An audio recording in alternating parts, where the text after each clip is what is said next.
Nová Corolla je veľmi príjemný sedan, ktorému facelift prospel nielen dizajnovo, ale aj funkčne. Pri pohľade zvonku musím kritizovať jedinú vec, a to je nižšia svetlá výška, okolo 13 cm, a dlhší predný previs, ktorý môže mať problém napríklad s výjazdom z garáže. Ale vy viete najlepšie, aké prekážky musíte s autom prekonávať a či hľadáte klasický sedan alebo skôr SUVčko.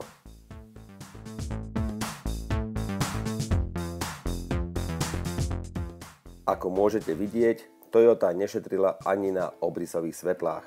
Na každej strane sú vzadu dve a keď sa jedna žiarovka vypáli, nič vážne sa nedieje.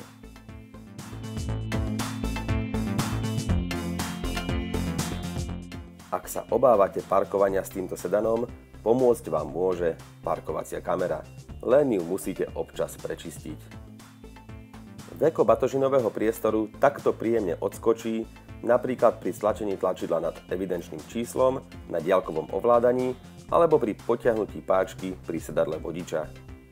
Žiaľ, ramená veka zasahujú aj do batožinového priestoru a pri nakladaní batožiny na to musíte myslieť. Pri kúpe Corolly by som sa určite zaujímala aj o inštaláciu dojazdového kolesa pod dnom kufra. Hoci to môže vyzerať, že konštrukcia sedan má iba svoje nevýhody, nie je tomu tak. Menšia kabína, oddelená bezpečne od batožinového priestoru, sa napríklad v lete rýchlejšie vychladí a v zime zase rýchlejšie vykúri.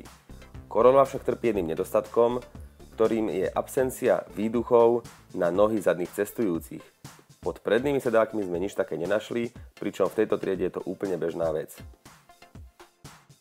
Cestujúci vzadu nájdú veľkorysý priestor na kolená a priemerný priestor nad hlavou. Pochváliť musíme aj stredovú lakťovú opierku a praktickú poličku s 12V zásuvkou. Interiér možno pôsobí dizajnovo zvláštne, ale musíme pochváliť jeho kvalitu. Horšie je to s poťahmi, tie na mňa pôsobili lacno.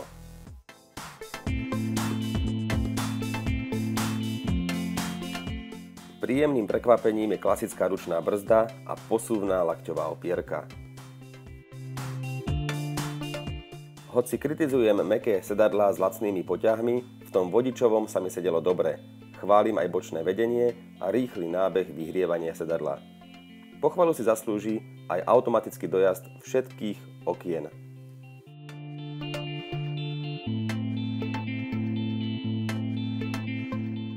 Už asi 100 rokov používané tlačidlá pre ovládanie spätných zrkadiel k Toyote ako si patria. Prístrojový panel je mimoriadne pekný a prehľadný. Akurát ten inverzný displej v strede mohol mať krajšiu grafiku a potešilo by ma aj viacero údajov naraz na jednom displeji, ako to ponúka napríklad Focus.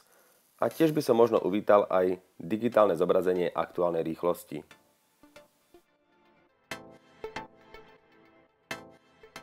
A táto tyčinka už mala byť dávno minulosťou. V tejto výbave je nahradená tlačidlom displej na volante, ale obávam sa, že v nízkych výbavách inak palubný počítač neprepnete. K umiestneniu páčky tempomatu mám svoje výhrady, ale dá sa na ňu zvyknúť.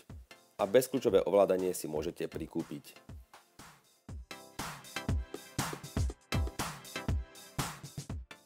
Jedinú výhodu tohto displeja vidím v parkovacej kamere, inak mi dotykové ovládanie nikdy nechýbalo a navigáciu mám vo svojom smartfóne, oveľa pohodlnejšiu, aktuálnejšiu, s pripojením na internet a s aktuálnymi informáciami o zápchách. Takže tieto moderné systémy v autách sú vlastne poriadne pozadu.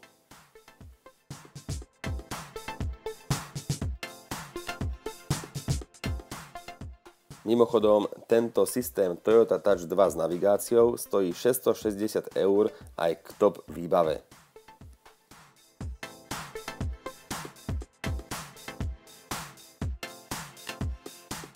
Keď už sme pri cenách, tak 290 € stojí alarm, 520 € stojí metalíza a 600 € stojí napríklad výborný balík Trend Plus, ktorý robí z výbavy Active veľmi solidný konkurenčný stroj, aj vďaka 16-palcovým zľatinovým diskom, parkovacím senzorom vpredu aj vzadu, vyhrievaním predných sedadiel, senzorom šera a ďalších prvkov. V chladných dňoch benzínová 1.6 zohrieva rýchlo nielen seba, ale aj vzduch smerujúci do kabíny. Pochváliť musím aj panel klimatizácie, akurát mi tu chýba samostatné ovládanie jednotlivých smerov prúdenia vzduchu.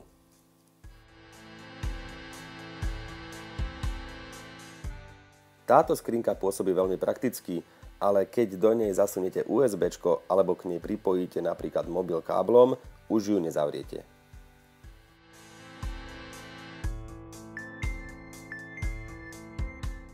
Nemôžem si pomôcť, ale tieto hodiny som mal v Toyotách vždy rád.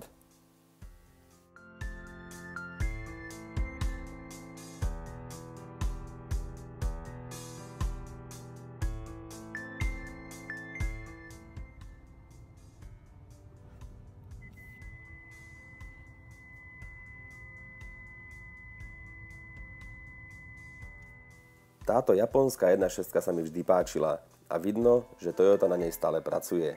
Nedávno som testoval s podobným motorom Hyundai iX20 a vidno, že Japonci sú v tomto smere stále o krok ďalej.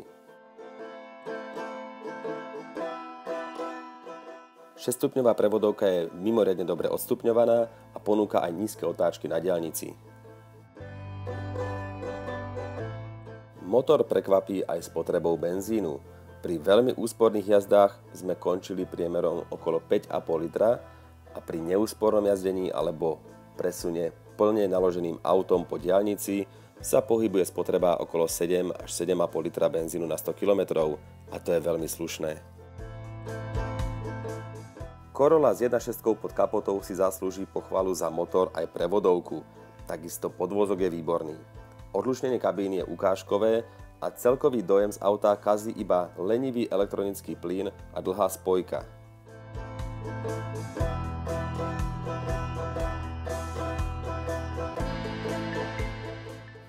Corolla mi príde na našom trhu nedocenená a možno aj nespravodlivo, najmä po tomto facelifte, ktorý opravil množstvo nedostatkov a stále ponecháva tie klasické hodnoty.